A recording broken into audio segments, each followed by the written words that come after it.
Hello friends, मैं प्रीति सोनी छत्तीसगढ़ से। Friends, हमने कल्कि जी को लेकर काफ़ी वीडियो बनाए हैं, है ना, कि आप कल्कि जी को कैसे पहचान सकते हैं, कल्कि जी से कैसे कनेक्ट हो सकते हैं। और भी बहुत सारे ऐसे अच्छे वीडियो हैं जो आपको बहुत ज़्यादा सपोर्ट करेंगे। और एक बात, हम झूठी बातें नहीं बताते कि कल्कि जी का नाम ये होगा वो होगा, क्योंकि अभी झूठ बोल देंगे तो वो भी सच जानने वाला भी कोई रहे ना रहे कि हम सही बोल रहे थे झूठ। लेकिन झूठी बातें हम नहीं फैलाना चाहते। कल्कि जी का एक्चुअली क्या है, कोई नाम भी नहीं जानता, वो क्या करते हैं क्या नहीं, सब झूठी बातें। यहाँ तक कि पता है उनके नाम के जो मंत्र बन गए हैं ना, वो भी अभी कुछ भी सच है नहीं है, कुछ भी नहीं कह सकते कि उनका जन्म स्थान कहाँ है। कुछ ने मंदिर भी बना दिया। ये सब बातें अभी क्या है, जब कलयुग समाप्त हो जाएगा तो ये सारी बातें बेमानी हो जाएगी। अभी कोई भी सच्चाई नहीं जानता। सच्चाई तब जानेंगे जब पूरी तरीके से सतयुग स्टार्ट हो जाएगा और कल्कि जी के बारे में एक पूरा ग्रंथ लिख दिया जाएगा। उसमें वो सारी बातें सच सच लिखी जाएगी और कल्कि जी के नाम का जो मंत्र है उसमें भी वो लिखा जाएगा। इसलिए हम कोई भी मंत्र करने के लिए, कुछ भी कहने के लिए आपको नहीं बताते हैं। और आज बसंत पंचमी है, जैसे कि आप सभी जान रहे हो। और बसंत पंचमी के दिन लोग तो बहुत बड़ी बड़ी बातें कह रहे हैं। ग्रह नक्षत्र भी कुछ ऐसे बन रहे हैं।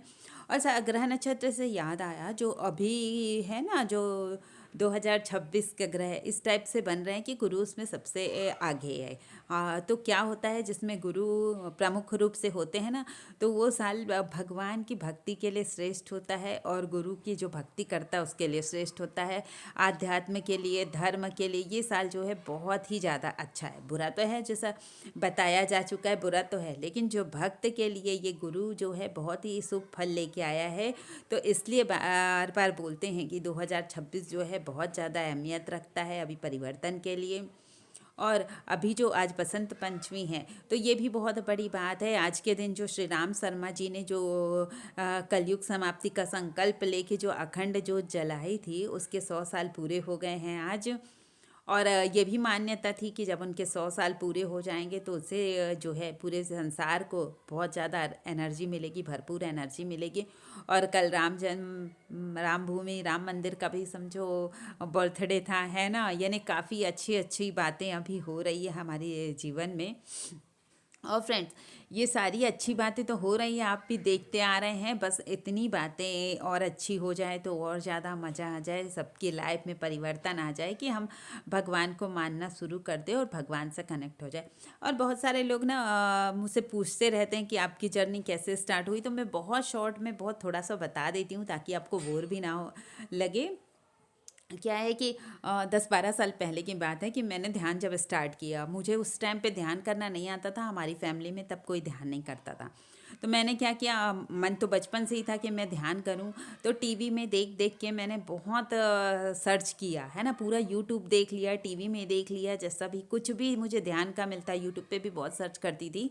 तो उससे मैंने जैसे तैसे ध्यान सीखा। क्या हुआ, धीरे धीरे 6 महीने में मेरा ध्यान लगने लगा। अब मुझे बहुत प्राउड फील होने लगा, अरे वाह, मैं तो ध्यान कर लेती हूँ। पहले तो होता नहीं था, तो बहुत रोती थी कि भगवान मैं ध्यान करना चाहती हूँ, ध्यान क्यों नहीं होता मुझे, आपका ध्यान क्यों नहीं हो रहा है करके मुझे बहुत रोना भी आता था।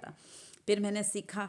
अब ये देख लिया मैंने कि इस तरीके से ध्यान होता है, यूट्यूब में देख देख के मैंने जैसे तैसे ध्यान किया। उसके बाद क्या हुआ, खुद को प्राउड भी कर लिया मैंने। फिर अचानक मुझे ना फेसबुक में एक ग्रुप दिखाई दिया जो ध्यान पे रिलेटेड था। मैं उस ग्रुप में गई, वहाँ पे लोग बोलने लगी कि उनकी एनर्जी जो है मूलाधार से ऊपर उठने लगी, ऋण में फील होता है, ऋण में गर्म ठंडा फील होता है। मैंने कहा मैं तो बस 10-15 मिनट का ध्यान कर लेती हूँ, ज़्यादा से ज़्यादा उस समय 20 मिनट का ध्यान कर लेती थी। और मुझे खुद पे इतना प्राउड होने लगा, लोगों की एनर्जी तो कहाँ कहाँ नहीं जा रही है, मैं तो कहाँ कितने पीछे हूँ। फिर मुझे दुख हुआ, मैं बोली अब मैं भी अच्छे से कनेक्ट होंगी, मैं भी ध्यान करूँगी। फिर मैंने और अपनी स्पीड बढ़ाई। जब भी मैं फ्री होती थी तब मैं ध्यान करने लग जाती थी। उस टाइम पे काम ज़्यादा थे, बच्चे भी छोटे थे, फिर भी मैं ध्यान करती ही थी समय निकाल के। कुछ नहीं तो आधी रात के समय, यानी जिसके मन में चाह होती है ना, उसे राह भी मिल जाती है। तो इसी तरह से कैसे काम चलता रहा। फिर उस ग्रुप में क्या हुआ, मैं भक्ति के पोस्ट डालती थी, क्योंकि मुझे शुरू से ही ना ध्यान, भक्ति और ये चक्रों दोनों में मुझे काफ़ी इंटरेस्ट रहा। तो मैं भक्ति की पोस्ट डालती थी। तो वो लोग क्या करते थे कि आप भक्ति की पोस्ट ना डालो, काफ़ी बार ब्लॉक किया। फिर वहाँ किसी से पहचान हो गई थी तो उसने वो बार बार मुझे अनब्लॉक कर देते थे। एक दो लोगों को मैं कहती थी मुझे अनब्लॉक कर दो, फिर मैं भक्ति की पोस्ट डालती, फिर ब्लॉक करते। लास्ट में मैंने कहा ये लोग बार बार ब्लॉक करते, और काफ़ी लोग मेरे भक्ति वाली पोस्टों को सपोर्ट करते थे। मुझे ये जैसे सबरी जी हैं, केवट हैं, इन सब महान भक्तों की भक्ति सुनकर बहुत आनंद आता था, और मैं लोगों को वही बताती थी कि भक्त कैसे कैसे होते थे और क्या क्या करते थे। तो वो लोग मुझे ब्लॉक करते थे क्योंकि उनका मोटिव पैसा कमाने का था। वो लोग चाहते थे कि वो ध्यान का 7 चक्र का करें, और फिर वो लोग बताएं कि हम हील कर देंगे, हम ऐसा वैसा कर देंगे। तो वो लोग पैसे कमाने के चक्कर में लग गए थे वो ग्रुप वाले। फिर मैंने क्या किया कि इस ग्रुप में तो बार बार मुझे ब्लॉक कर दिया जाता है, मैं अपना ग्रुप बनाऊंगी। फिर मैंने एक ग्रुप बनाया, उसमें लाखों मेंबर्स थे। अभी भी वो ग्रुप चल रहा है, लेकिन अब वो बात नहीं है, मैं काफ़ी टाइम से उसमें ध्यान नहीं दे पा रही हूँ। तो उस टाइम पे काफ़ी उस ग्रुप में मुझे बहुत कुछ सीखने को मिला, और ईश्वर की कृपा देखिए वो ग्रुप बढ़ता चला गया, और काफ़ी बढ़ गया था वो ग्रुप। लाखों मेंबर्स थे और सब बहुत अच्छी अच्छी पोस्ट डालते थे, और मुझे फिर उनसे मोटिवेशन मिलता था। अरे इनका तो इतना कुछ हो जाता है, वो यहाँ तक पहुँच गए, उनके ये भी चक्र खुल गए, उनकी कुंडलिनी शक्ति जागृत हो गई। बहुत सारे फेंकने वाले भी रहते हैं ना, लेकिन उनकी फेंकने वाली बातों से भी मुझे काफ़ी अच्छा लगता था कि वो यहाँ तक पहुँच गए। देखो अपने अंदर कुछ इच्छा हो ना, तो हमें सबसे सीखने को मिलता है। तो मुझे यही लगा उसके ये चक्र खुले, वो चक्र खुले, तो मेरे तो कोई चक्र नहीं खुले। मुझे बस थोड़ा थोड़ा सा बस फील हो रहा है, पर कुछ नहीं हो रहा है। इस तरीके से फिर मेरी यात्रा आगे बढ़ती चली गई। अब ज़्यादा ना बोर नहीं करती मैं आप लोगों को, वरना बोर हो जाओगे। तो मैं बस ये बोल रही हूँ कि जिसके अंदर चाह होती है ना, उसको रास्ता अपने आप मिल जाता है। अब चाहे कितना भी काम हो। मैं उसी ग्रुप में सीखी, अपने ग्रुप में ही मैंने देखा था कि जो ध्यान करना चाहता था ना, वो उनके पास पूरा दिन तो टाइम नहीं होता था। तो क्या करते थे, रात में समय निकाल कर सोने से पहले ध्यान करके सोते थे। मतलब जिसको कुछ भी इच्छा हो ना, वो अपना समय कैसे भी करके एडजस्ट कर लेता है। नहीं तो फिर क्या मन बहाने बनाते रहेगा आपको ना। ध्यान करने से कौन रोकता है, मन ही तो रोकता है। आपका मन ना लगने ही नहीं देगा ध्यान में, बार बार उसको ध्यान से हटाएगा। क्यों जानते हैं?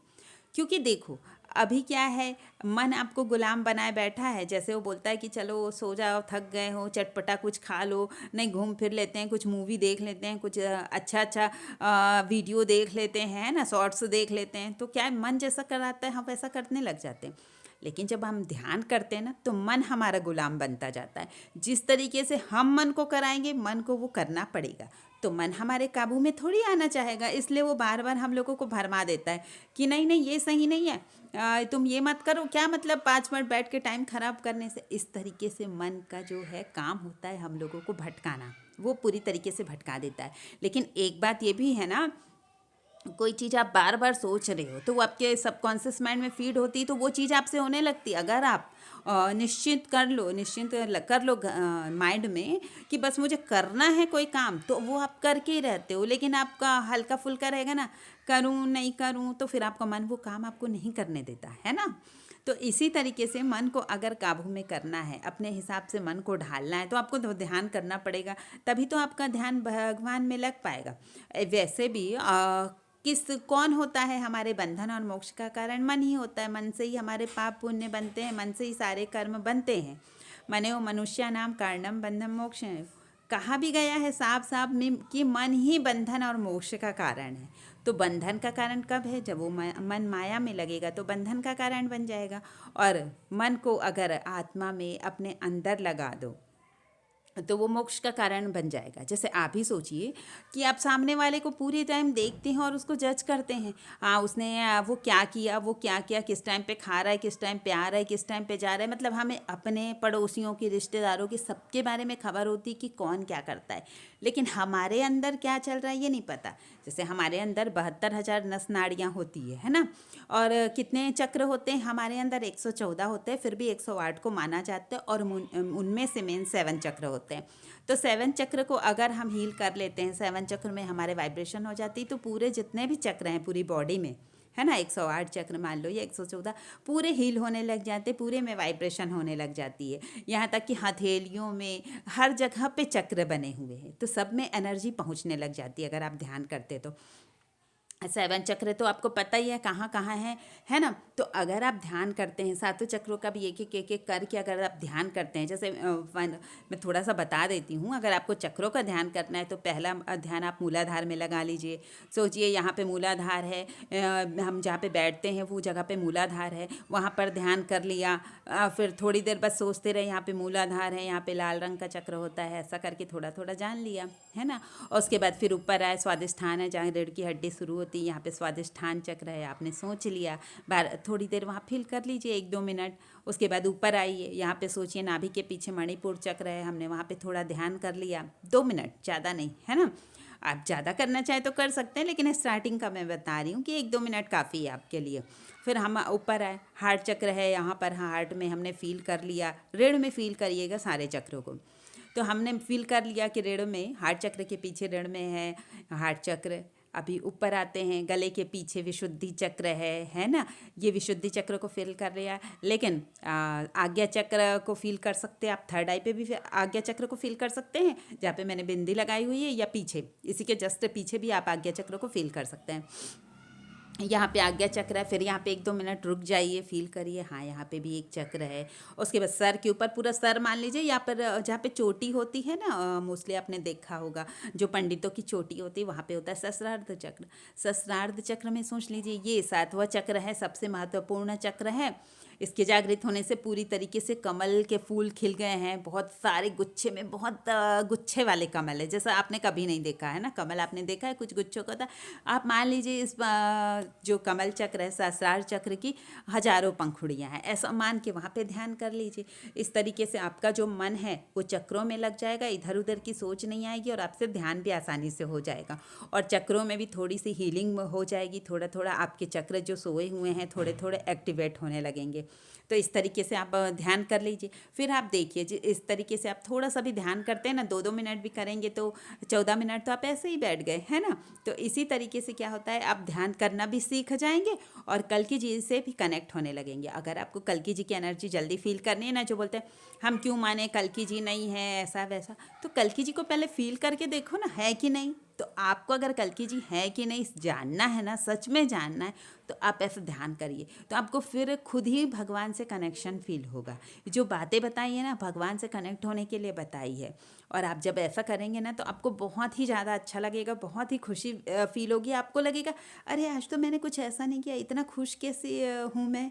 आपको खुद ही में आश्चर्य होने लगा कि इतनी खुशी, इतनी एनर्जी मुझे कैसे फील हो रही है। तो आप थोड़ा सा ध्यान करके देख लीजिए, और अगर आपको मेरी बात अच्छी लगती है तो लाइक कमेंट शेयर ज़रूर कीजिएगा, और कमेंट में मुझे बताइएगा अगर आप ध्यान करते हैं तो, कि आपको ध्यान करके कैसा लगा।